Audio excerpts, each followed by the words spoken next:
Hey, how's it going? Welcome to From the Forums, a weekly podcast where I'll be deep diving into the chaos of Premier League fan forums.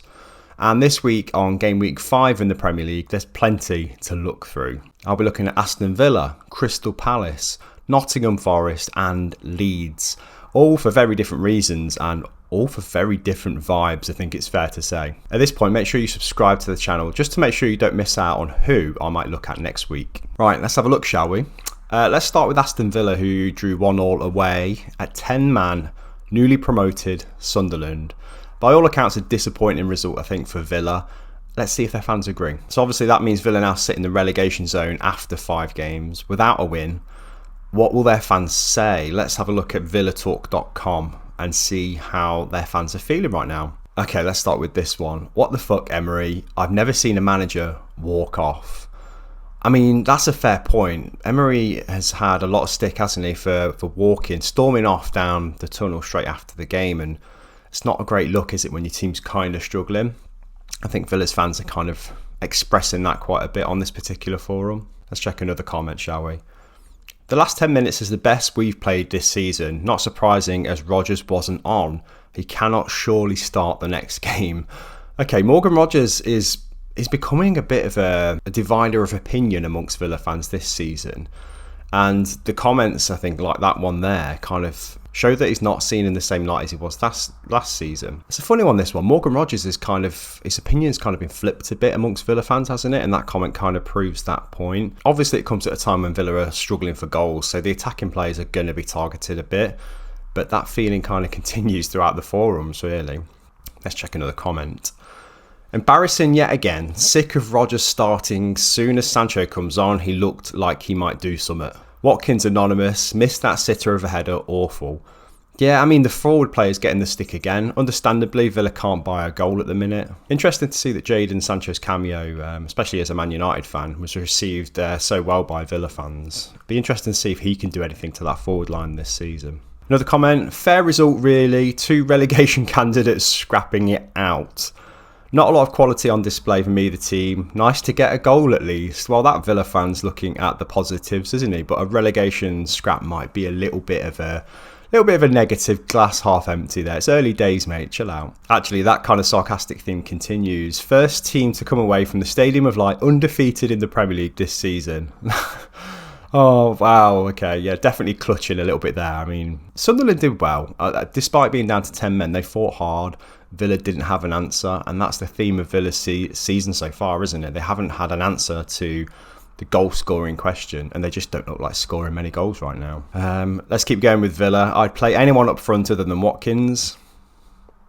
His drop-off's a little bit steep, isn't it? But that's an exaggeration. Can't blame Unai for Marlon and Watkins missing sitters. I mean, that's it. These games hinge on moments, and Villa just aren't finding those moments at the minute, are they? Sit tight, Villa fans. I don't think it will stay like this for long. I don't think your team's in danger of relegation, despite what the fan forums say here. Who should we move on to next? Well, I looked at West Ham Crystal Palace. Crystal Palace beat the Hammers 2-1 away. And it was easy to maybe look at the Hammers fans' reaction as an easy kind of, source for material, I guess. But no, I want to look at Crystal Palace. I feel like Crystal Palace deserve their moment. So I looked at homesdale.net, their Crystal Palace fan forum, to see if Crystal Palace fans are feeling as optimistic as they probably should be. Get in, 5 games unbeaten, and we haven't even played that well. In truth, we should have won more comfortably, but great resilience after conceding. Top 4. Well, it was top 4 at the time of writing that, but they're now top 5, which is incredible for Crystal Palace. And I think the Palace fans must be buzzing in the minute because their form has been so strong, hasn't it, for the last half of last season and the start of this season. So yeah, understandably, they're optimistic. Top 4, top 5 is an incredible start to the season. They're better than a lot of the teams around them, and that's the difference at the minute, despite losing a lot of quality recently. We've conceded the second fewest in the Premier League so far, and I have a sneaky feeling it may be the fewest after tomorrow. That was the Arsenal game. No, they're level, actually. They're joint lowest goals conceded, which is incredible. Shows we are organised and know the plan. Given our attacking play hasn't been great so far this season, we will be quite the team if that can click. I mean, that's interesting. There's still a feeling that Palace aren't quite there yet, despite the fact they're doing so well. So to see fans optimistic about The defence, first of all, being so strong, and Gahey still being a big part of that, is brilliant. But clearly going forward, they can do a lot more. So Palace, watch this space. They could get even better. There can be no doubts about Gahey's commitment to the cause. Him, Lacroix and Richards were great today. Again, that defensive solidity is really helping Palace out, isn't it? And fans recognise that. I think throw into the mix Dean Henderson as well. He's been superb. In fact, that whole back five has been fantastic for Palace. Okay, let's keep going, Palace fans, whilst we're on a roll.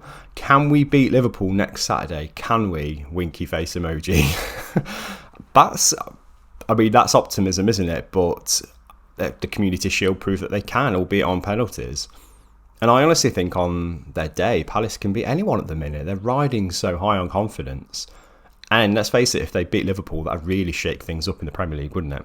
Third on Match of the Day for a change, but clearly only interested in the crisis at Wet Spam and Potter's future. Yeah, that's a fair comment. Zero analysis of Palace's performance, not even a mention of how well we're doing or where we are in the league. What have they got against us? Well, Palace fans, I'm giving you your flowers right now, so relax, yeah. Match of the Day, I think, will recognise where you're at, but West Ham are really rubbish, aren't they? Let's face it. I daren't go into their fan forums and see.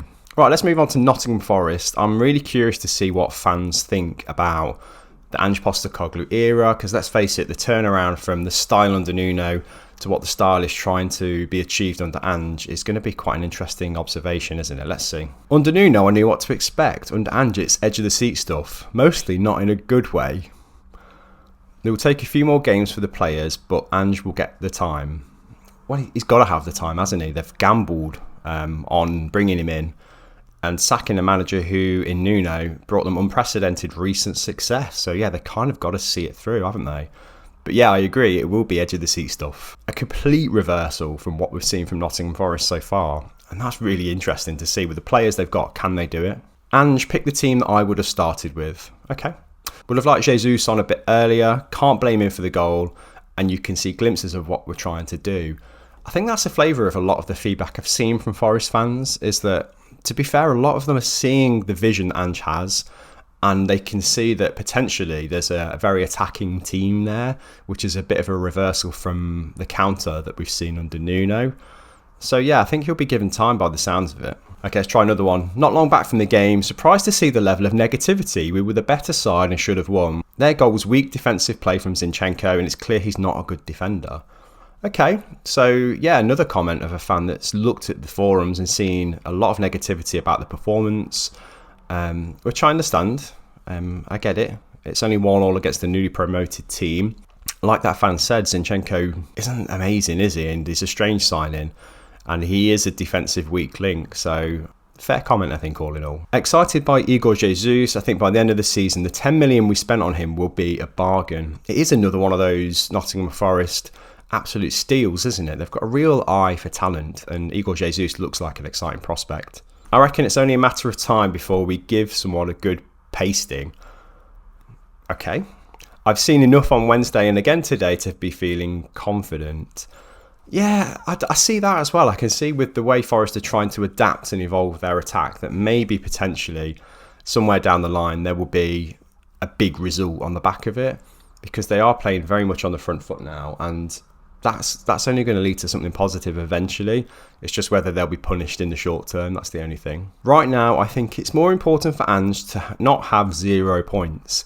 Needs a win, and soon, but some good signs. Yeah, I think Forest fans overall are really optimistic about the way that Ange has started, despite the fact that this is the first point they've got on the board, the first performance really, and the first kind of showing of what they can do. And fans are patient with that. They think that the bigger picture is the more important thing. And that's the message I'm reading from this forum, which, by the way, was Come On You Reds. So yeah, interesting. Forest fans not having a meltdown. Okay, let's have a look at Leeds United next. Wolves 1, Leeds United 3. A really impressive performance from Leeds. Their best since returning to the Premier League, I think. And let's see what fans have got to say. No poor performances today, with Stack, Goods and Darlow the pick of the players. Yeah, I think they were a fantastic form, all of them. Darlow especially has really made the defence seem a lot more confident, having him in the goal. And they haven't had a great history with goalkeepers recently, Leeds. So I think that stability is notable. I think Darlow will probably hold on to the position as well for the time being. DCL, not man of the match, but his quality at this level is clear. Definitely a real Premier League striker that makes a big difference. Yeah, Calvert-Lewin, it was a gamble, wasn't he? Let's face it. And I think a few Premier League clubs probably took a look at Calvert-Lewin and thought, what could he bring to my team? But there's always that asterisk of his injury record. Leeds took a calculated risk taking him on, but if they can keep him fit, moments of just quality in and around the box are what you pay the money for. This is what you pay his wages for. He's an England international for a reason, and I think his finishing is something that might help Leeds stay up. A few on this forum trying to think of something to still have a pop at Farke. 3-1 win away, 7 points from 3 games, a great return considering 3 have been away from home. Yeah, couldn't agree more. There's a lot of fans on this forum comparing Farke's record with Leeds to how he started life at Norwich in the Premier League. I think that's unfair. 2 very different sets of circumstances, 2 very different teams, and arguably this start to the season for Leeds has been more difficult. So yeah, to come away with 7 points from 5 games is impressive. Yeah, well played. Depending on how you like your omens, we have the same amount of points as Marcelo Bielsa had in his first season where we finished 9th. Okay. Or 1 less point than we had under Marsh when we went down. Take your pick. I suppose that's the conundrum of this Leeds United start, isn't it? It is good, but we've been here before, and it's consistency that will tell the difference really between Leeds struggling and Leeds flourishing. At the minute, they're doing really well. Comparing Farke to Bielsa and even to Marsh, it's still early days for that. And I think a lot of the comments I've seen on the Leeds forums has been pretty tongue-in-cheek. So fair enough, have a laugh at yourself. But yeah, Leeds are doing okay. And I think that 3-1 result against Wolves showed that they are competitive in the Premier League and could be. That is it from the forums this week. I hope you enjoyed the content. Again, please do give us a like, give us a sub, give us a follow. If you want to see more of this weekly deep dive into fan forums, I love personally seeing what fans have got to say straight after a match day. I think it's really telling about the vibe of the club. I think we learned a lot today from these clubs. Till next time, take care. See you soon.